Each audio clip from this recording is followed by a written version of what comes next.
আসসালামু আলাইকুম প্রিয় দর্শক, অন্য মঞ্চের আলাপ চাইতায় আপনাদের সকলকে আমন্ত্রণ জানাচ্ছি। বিষয়টি নিয়ে এখন আলোচনা করব, সেটা হচ্ছে ফাঁদে পড়েছেন সেনাপ্রধান ওয়াকারুজ্জামান। আর দু নৌকায় পা রেখে চলার অভিনয় করে পার পাওয়া যাবে না। এখন নিজেকে বাঁচাতে একটা পথ তাকে নিতেই হবে। বাংলাদেশের রাজনীতিতে ঝড় উঠেছে গত বছর জুলাই থেকে। কোটা বিরোধী আন্দোলন কিভাবে আন্তর্জাতিক শক্তির ষড়যন্ত্রে শেখ হাসিনার উৎখাত আন্দোলনে পরিণত হয়েছিল, সেই আলোচনা এখন অপ্রয়োজনীয়। কারণ বাংলাদেশ শুধু নয়, বিশ্বব্যাপী মানুষ জেনে গেছে শেখ হাসিনার সরকারকে কারা ফেলেছে ও কেন ফেলেছে। এবং তারপর থেকে ঝড় থেমে যাওয়ার পরিবর্তে আরো বেড়েছে। গত 15 মাসের বাংলাদেশ যেন অশান্ত সমুদ্রে হাল ভাঙা একটি নৌকা, এবং বাংলাদেশের মানুষ সেই ডুবন্ত নৌকার অসহায় যাত্রী। এরই মধ্যে কথা চলছিল নির্বাচনের, গণতন্ত্রের পথে ফিরে আসার রোডম্যাপের আশায় মানুষ শান্তির শ্বাস নেবে যখন আশা করছিল, তখন আরেকটি ঘটনা এসে দেশকে আরো লন্ডভন্ড করে দিল। এবারে ঝড় হাসিনা পরবর্তী গত 15 বছরের মধ্যে প্রবলতম। একে ঝড় বললে কম বলা হয়, বলতে হয় সাইক্লোন কিংবা সুনামি। অন্তর্বর্তী সরকারের যুদ্ধংদেহী অন্তর্বর্তী সরকার যে বর্তমানে, তারা যুদ্ধংদেহী বলে মুখোমুখি এসে চ্যালেঞ্জ ছুড়ে দিয়েছে দেশের সেনাবাহিনীর দিকে। কিভাবে চ্যালেঞ্জ সেটা জানেন আপনারা? তাহলেও একবার ছোট্ট করে বলে নিই। গত 8 অক্টোবর আন্তর্জাতিক অপরাধ ট্রাইব্যুনাল একটি ভয়ানক বিতর্কিত সিদ্ধান্ত নিয়েছে। ট্রাইব্যুনাল প্রাক্তন প্রধানমন্ত্রী শেখ হাসিনা সহ 30 জনের বিরুদ্ধে গ্রেপ্তারি পরোয়ানা জারি করেছে। এর মধ্যে 24 কিংবা কমপক্ষে 24 জন হচ্ছেন বর্তমান ও প্রাক্তন সেনা অফিসার, যাদের বিরুদ্ধে জোরপূর্বক গুম এবং মানবতা বিরোধী অপরাধের অভিযোগ আনা হয়েছে। ট্রাইব্যুনালের আদেশ অনুযায়ী এই অভিযুক্তদের 22 অক্টোবরের মধ্যে গ্রেপ্তার করে আদালতে হাজির করতে হবে এই নির্দেশের পর বাংলাদেশ সেনাবাহিনী 14 জন অফিসারকে সামরিক হেফাজতে নিয়েছে।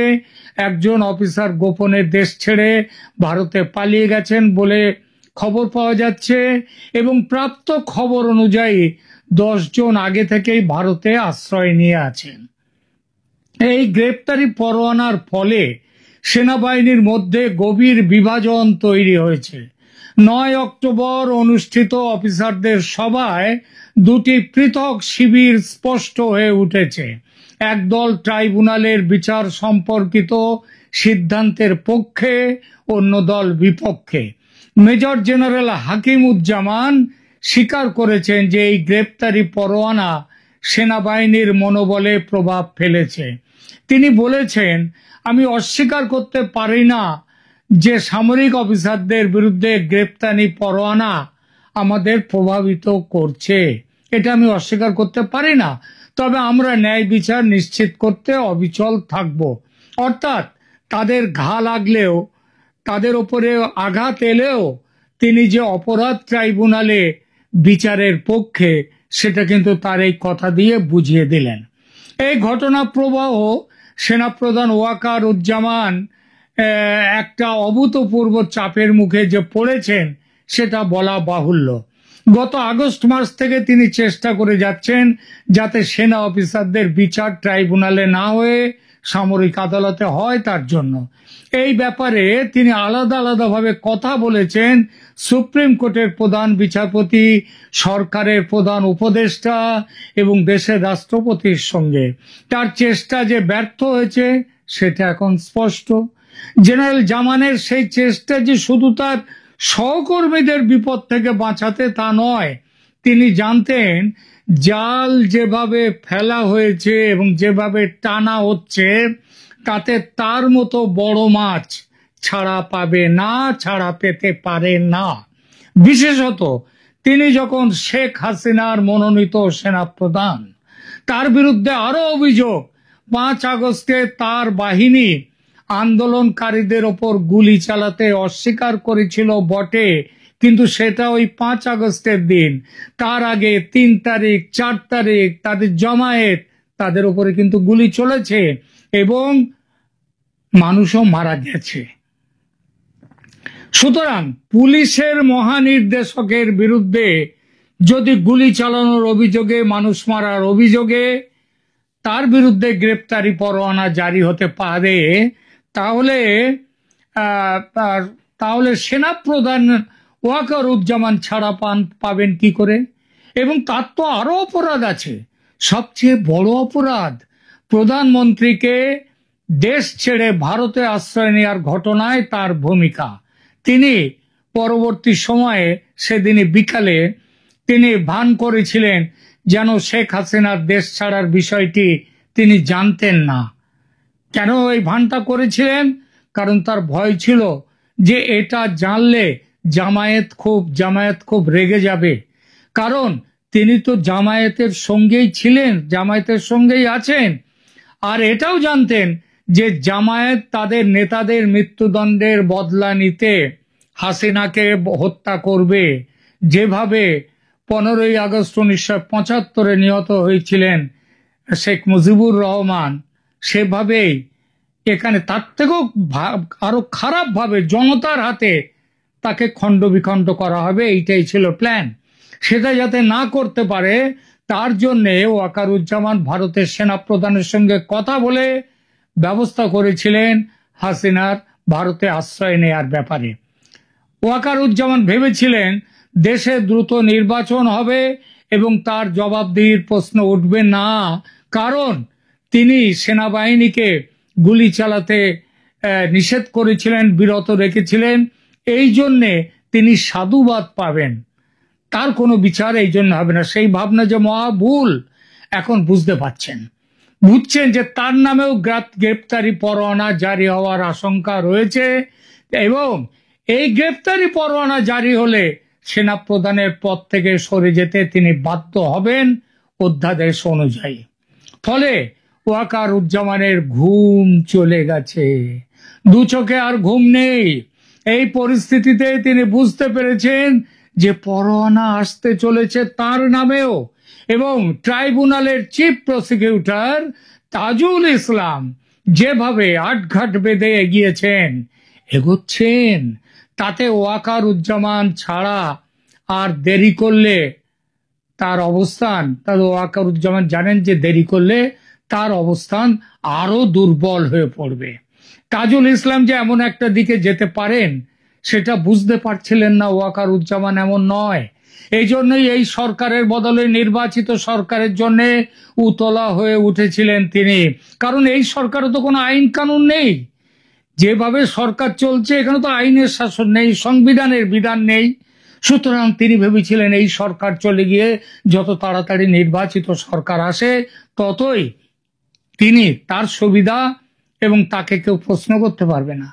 গত বছর সেপ্টেম্বরে যেদিন জাতিসংঘের সাধারণ সভায় যোগ দিতে ইউনূস বিমান ধরেছিলেন, গত বছর সেপ্টেম্বরে 24-এ, সেদিন ওয়াকারুজ্জামান সংবাদ সংস্থা রয়টার্সকে দেয়া এক সাক্ষাৎকারে নির্বাচনের কথা বলেছিলেন, দ্রুত নির্বাচনের কথা, যার উত্তরে ইউনূস বলেছিলেন, মানে খুবই বাজেভাবে ইউনূস তাকে তার উত্তর দিয়েছিলেন। তিনি বলেছিলেন নির্বাচন কবে হবে সেটা দেখার দায়িত্ব তার সরকারের, সেনা প্রধানের নয়।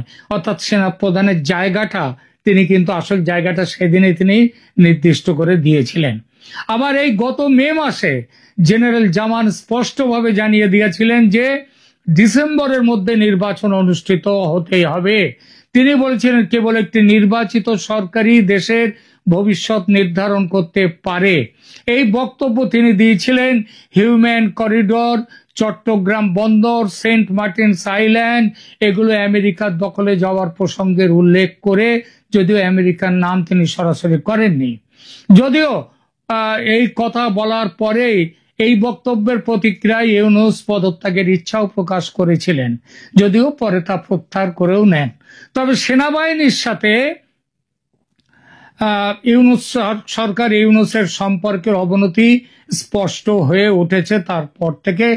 আরো পয়েন্ট অফ নো রিটার্নে চলে যাওয়ার মতো জায়গায় চলে গেছে। এই পরিস্থিতিতে ইউনূস সরকার বিদেশি ষড়যন্ত্র, আরো পরিষ্কার করে বললে ভারতীয় ষড়যন্ত্র এবং পরাজিত শক্তিদের ষড়যন্ত্র অর্থাৎ আওয়ামী লীগের ব্যাপারে অভিযোগ তুলে জনসমর্থন পাওয়ার চেষ্টা করছেন ইউনূস সরকার। তার সমর্থকরা রাস্তায় নেমে আন্দোলন করার প্রস্তুতিও নিয়েছিল, যদিও সে আন্দোলনের পিছনে জনতার সমর্থন যে প্রায় না থাকার মতো, সেটা দেখে পিছিয়ে এসেছে জন আন্দোলন থেকে। তবে ওয়াকারুজ্জামান যে ভারতের সঙ্গে এবং আওয়ামী লীগের সঙ্গে সম্পর্কে আছে এমন একটা সন্দেহ ইউনূস সরকারের যে থিঙ্ক ট্যাঙ্ক যারা এই সব কিছু করছে তাদের কাছে কিন্তু স্পষ্ট।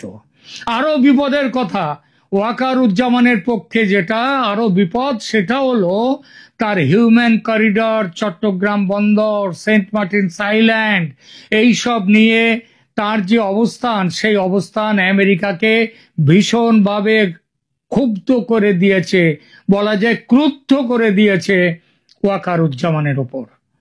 হাসিনার পতনের সময় ওয়াকারুজ্জামানকে আমেরিকা ব্যবহার করেছে ঠিকই, কিন্তু তাদের স্বার্থে ঘা লাগতেই সেনাপ্রধানকে শিক্ষা দিতে মনস্থ করে নিয়েছে তারা।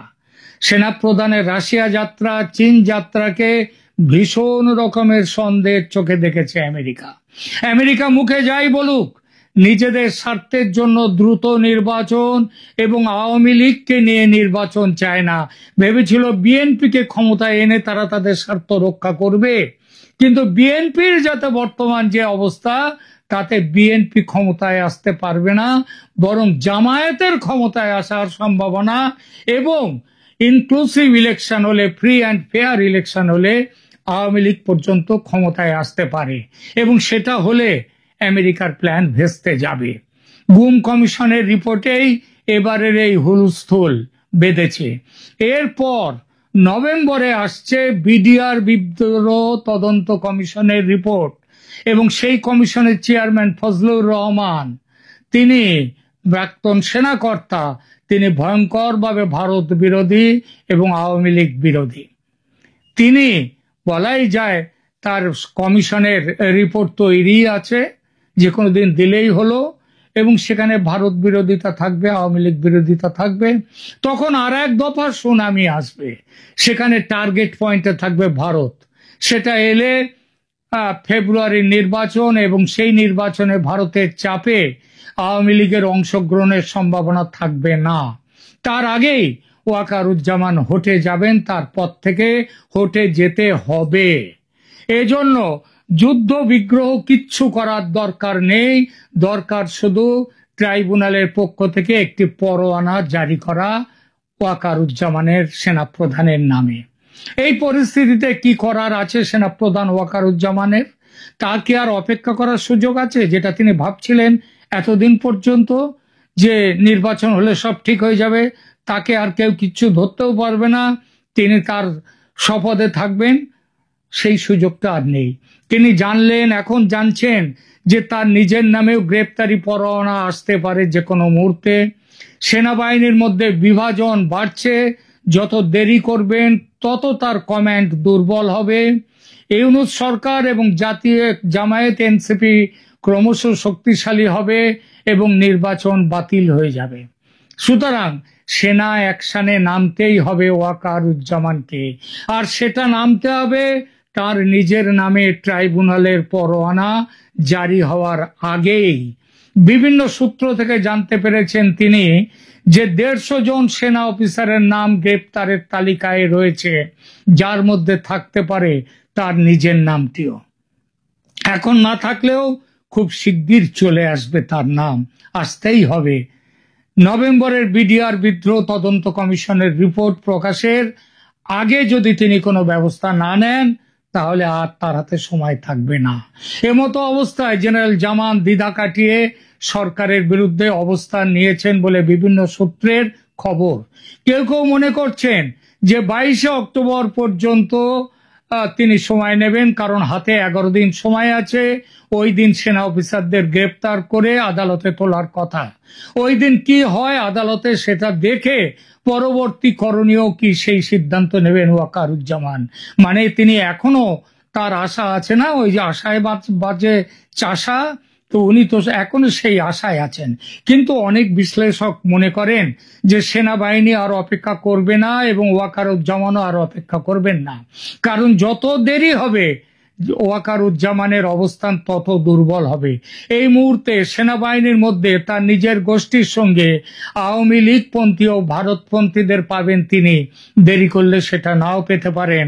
তখন যত দেরি করবেন পাকিস্তানপন্থী গোষ্ঠীতে, তত সেখানে তারা শক্তিশালী হবে। এই সংকটের মধ্যে জেনারেল জামান ভারত সফর বাতিল করেছেন। তিনি নয়াদিল্লিতে অনুষ্ঠিত হতে যাওয়া সন্ত্রাস বিরোধী সম্মেলন এবং জাতিসংঘের শান্তিরক্ষা বাহিনীর প্রধানদের সম্মেলনে যোগ দেবেন না। পরিবর্তে তিনি ভেবেছিলেন সৌদি আরব সফর করে অন্য কিছু করার একটা পরিকল্পনা, যদিও সেটিও বাতিল হওয়ার মুখে। বর্তমান অবস্থা বিবেচনা করলে বলা যায় যে আগামী সপ্তাহে, অর্থাৎ 12 তারিখে যে নতুন সপ্তাহ শুরু হচ্ছে, সেখান থেকে 18 থেকে 19 তারিখ পর্যন্ত এই সপ্তাহে নিষ্পত্তিমূলক কিছু ঘটতে পারে, বড় কিছু ঘটতে পারে বাংলাদেশে। সেনাপ্রধান জামান জানেন যে এই মুহূর্তে তার 3টি বিকল্প রয়েছে। 1, সরকারের বিরুদ্ধে সরাসরি পদক্ষেপ নেওয়া। 2, নির্বাচনের জন্য চূড়ান্ত চাপ প্রয়োগ করেও যখন কাজ হলো না, তখন নির্বাচনের কথা না ভেবে সম্মুখ সমরে নেমে যাওয়া। এবং তৃতীয়ত, নিজের অবস্থান রক্ষার জন্য যত রকম ভাবে কৌশলগত পদক্ষেপ গ্রহণ করা যায় সেগুলো নেয়া। যুদ্ধে দ্রুত এবং সঠিক সিদ্ধান্ত না নিলে, সঠিক সময়ে সঠিক সিদ্ধান্ত না নিলে পরাজয় অনিবার্য হয়। ওয়াকারুজ্জামানের লড়াই যে শুধু ইউনূস সরকারের বিরুদ্ধে তা নয়, আবার বলছি, ওয়াকারুজ্জামানের লড়াই আমেরিকার বিরুদ্ধেও। আমেরিকার ক্রোধ সামলাতে হবে তাকে। যত দেরি করবেন তত কিন্তু সেনাপ্রধান পিছিয়ে যাবেন লড়াই থেকে। এখানেই রাখছি আপাতত। ধন্যবাদ।